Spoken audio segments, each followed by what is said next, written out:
I wanted to start off by thanking the organizers of this meeting and just talking about why I feel it's really important that this meeting has been organized, and talking a little bit about why some of us from different organizations across the country are remembering and commemorating the uprising against British rule in South Asia in 1857. Because it's not only about remembering a very important moment in our history, both as South Asians, but also more broadly as people who identify in some way or other with anti-imperialist struggles.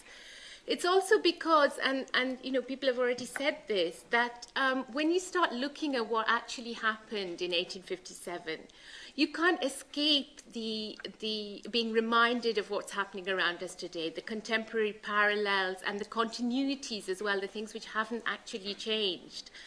The other reason I think it's really important is that, of course, we're not the only people who are celebrating this anniversary. You know, there are official government celebrations going on in South Asia.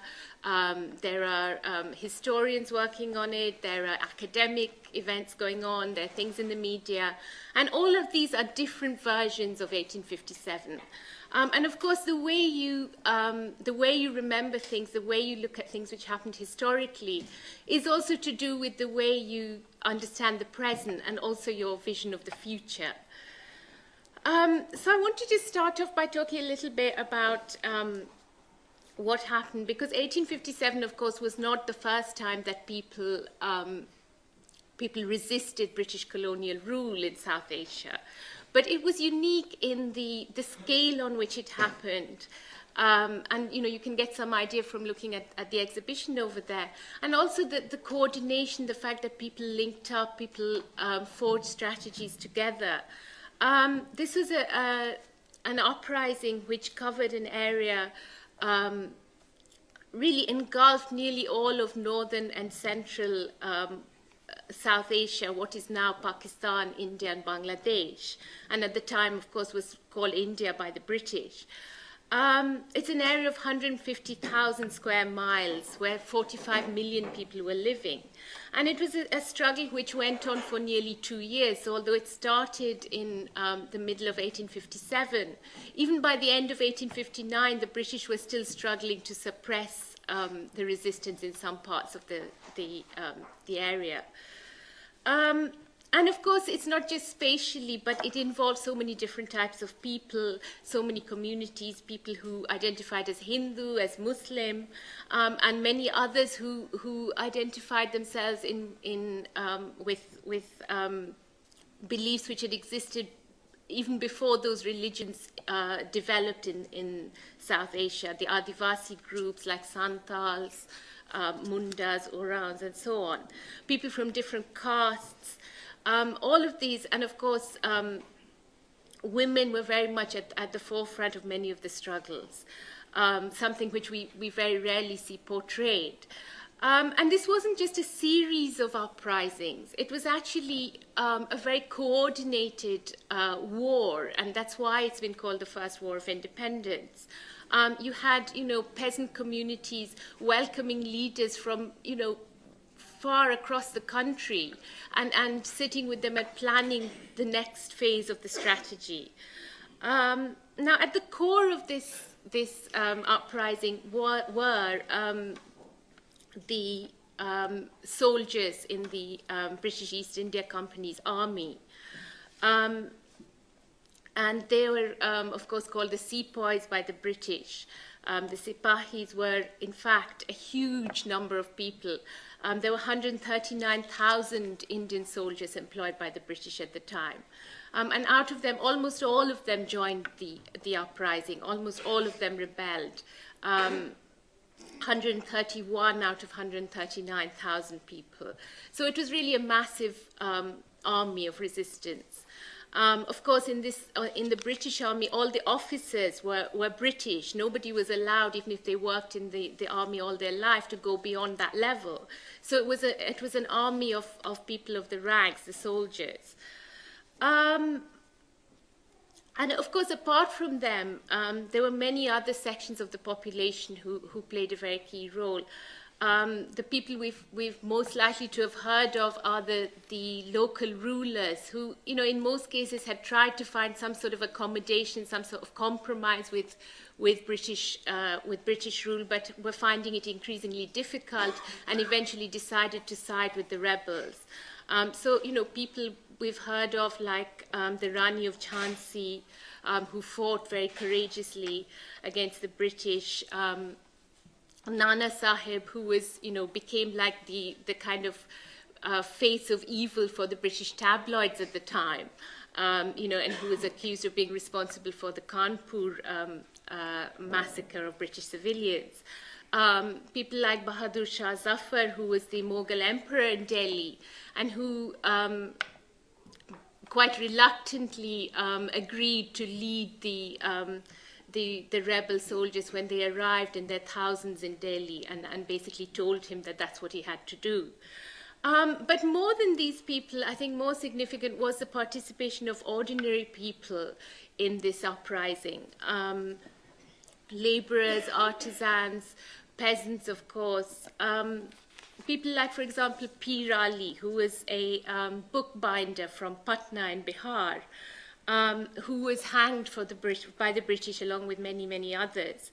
And, you know, just before he was executed, he said, "You may hang me or such as me every day, but thousands will rise in my place and your object will never be gained." And in a way, of course, this is still going on. Or people like Jalkari Bai, who was a poor peasant woman in Jhansi who fought very courageously alongside the Rani of Jhansi and who's still remembered today in that area, but who don't make it into the kind of official memories of 1857. Now, just to sort of talk a little bit about some of the reasons why this happened in 1857, from a city of 150,000 people to only 30,000. And a lot of it had just become a wasteland as people had to leave the city and go back to the countryside. So this whole idea of India as a kind of a predominantly rural country, in a way dates back to this period when people were literally pushed back into the countryside. And before that, what was happening in terms of urbanization, in terms of changes in society, was quite different. And the other thing that happened in this period, in the middle of the 19th century, was that increasingly India was seen as a source of raw materials. So they wanted people to grow wheat, indigo, cotton for export to Britain, again to feed the industry here. And so what this meant was basically, firstly, getting hold of more land, getting direct control over more of the land. And this was very much linked to this policy of annexing states which were still controlled by the princes. It also meant a much bigger British presence, a much bigger administrative machine, many more British civil servants in India. And part of this whole period of change was the real rise of the whole notion of the age of empire and the ideas which went with that, like the ideas of racial supremacy, the ideas of the civilizing mission. You know, so the British values which Gordon Brown is so fond of, those really got going in this period, the idea that there was this mission. And part of that, of course, was literally the arrival of the missionaries and evangelical Christianity. But I think we can't see that in isolation. It was part of this whole change in the economic needs of imperialism and the strategies of imperialism in this period. So all of this was going on, and this really fed into the existing pressures for particularly for people in the countryside. And in fact, these policies of forcing people to grow these crops were to cause more famines by 1870. So it's not very surprising that in 1857 it was peasant resistance which was very, very central to the uprising. In fact, the soldiers, the Sipahis, were also themselves peasants from places like UP and Bihar who were hearing about what was happening, whose families were losing their land because of taxation or having their land taken over.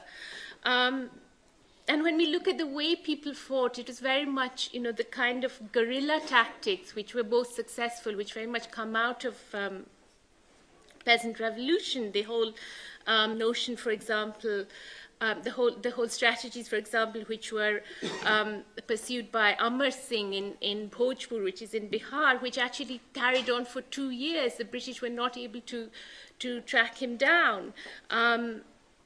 And this is an area where struggles are still going on, because actually, a lot of the time the direct target was the big landowners, and those landowners are still there in that area. These struggles are still going on. And these people, these peasant leaders, are very much alive in people's memories in those areas.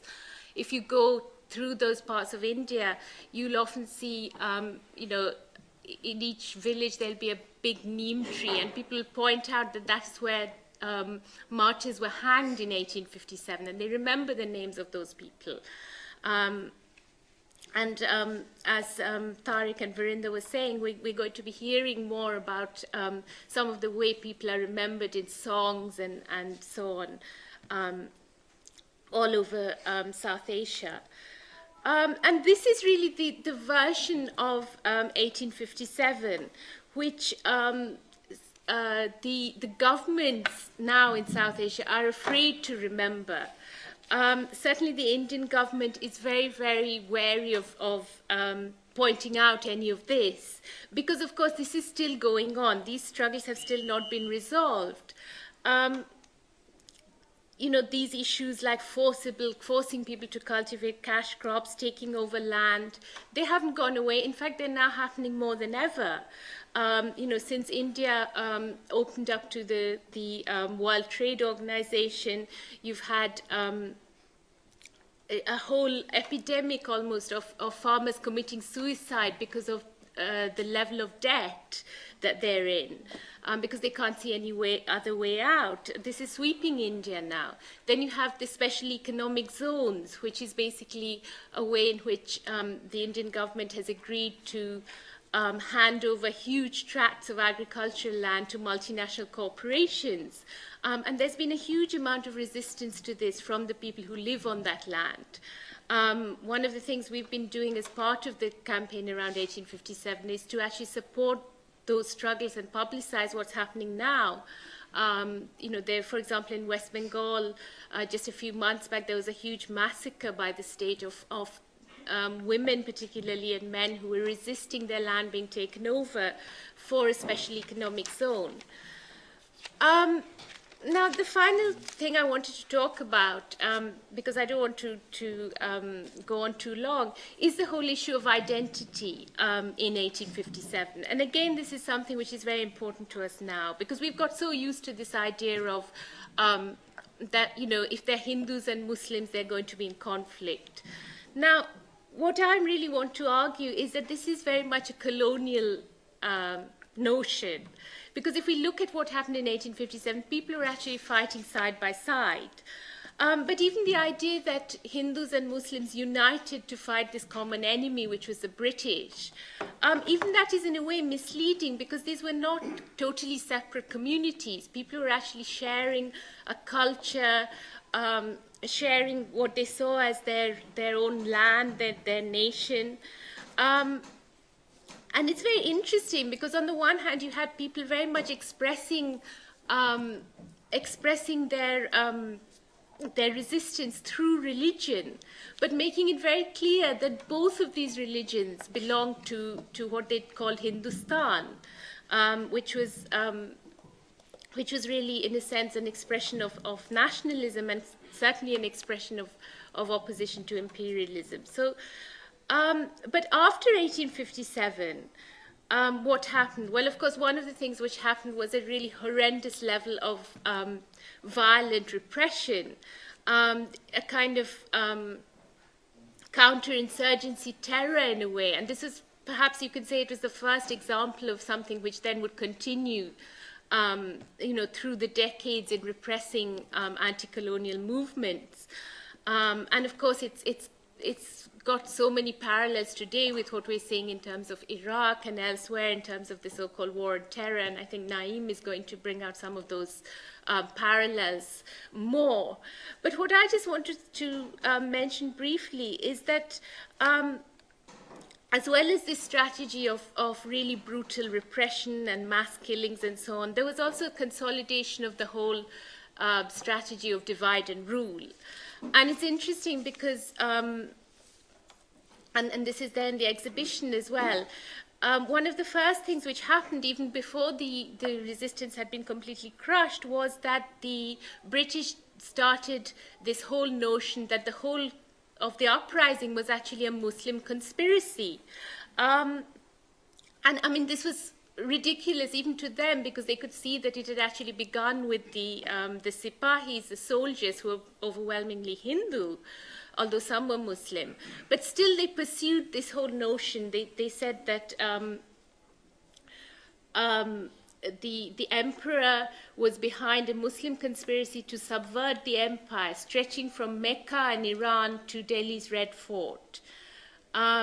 And contrary to evidence that the uprising broke out first among the overwhelmingly Hindu sepoys, the prosecutor argued, and this is in the trial of the Mughal emperor, that to Musalman intrigues and Mohammedan conspiracy, we may mainly attribute the dreadful calamities of 1857. So there's a very deliberate attempt to kind of distort the whole thing and present it as a Muslim conspiracy. And the other thing which they did in this context, in a more longer-term way, was to start rewriting history and to really present history as, but in the colonial period and the colonial rewriting of history.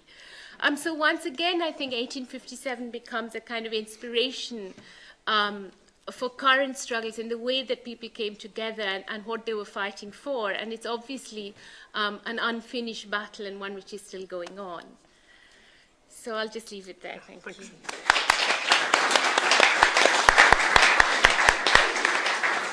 We just need to sort out some technical things. Okay, we're going to move on to Nick Robbins, but we just need to sort out the data projector. So we'll give us a second.